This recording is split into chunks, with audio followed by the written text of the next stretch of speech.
O clave é un instrumento de corda pulsada que destaca polo seu son brillante. Foi moi popular na música renacentista e barroca e adoita lembrarnos aos antigos palacios reais. Ten varias partes importantes: o teclado, as cordas e os plectros que as accionan.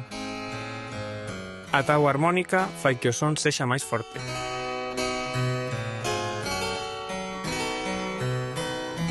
O clave ten un repertorio espectacular, con obras de grandes compositores como Bach, Händel ou Scarlatti, coñecido polas súas virtuosas sonatas.